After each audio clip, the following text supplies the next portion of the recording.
জয় মা Manasa house 5 Runu daily ব্লগে তোমাদের অনেক অনেক স্বাগত। তো চলে এসেছি আরও নতুন একটা ভিডিও নিয়ে। আর পুচকি দেখো বায়না করছে আজকেও ব্রাশ করবে নাই, তার ওর বাবা এরকম করছে বলে আরও বেশি করছে। তারপর দেখো নিজেই নামে গেছে ব্রাশ করতে, নিজেই ব্রাশ করতে শুরু করে দিয়েছে। তারপর আমি এদিকে দেখো চাটা বসাই দিয়েছি, তারপর সবার জন্য চা নিয়ে নিয়েছি, আমার পুচকির বাবার, পুচকির আর মায়ের। তারপরে দেখো আমি রান্না বসাই দিয়েছি, এইদিকে ডাল বসাইছি আর একদিকে আমি বসাই দিয়েছি ভাত। আজকে একটু কম রান্নাই করব। আর এদিকে দেখো তোর সবজিটার জন্য আমি মশলা গোটাকে কষতে দিয়ে দিয়েছি।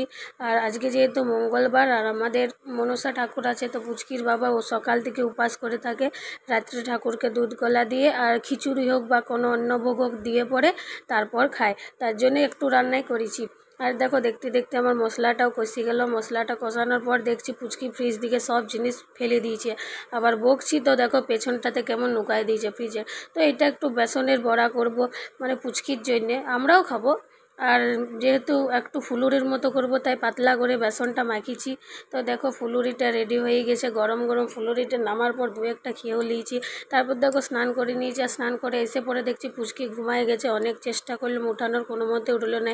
তো কী আর করবো, আমি আর মা খেতে বসে গেলাম। তো এই ভিডিওটা এই অবধি, আসবো নতুন একটা ভিডিও নিয়ে। ভালো লাগলে লাইক আর সাবস্ক্রাইব করে দেবে। এখনকার মতো টাটা।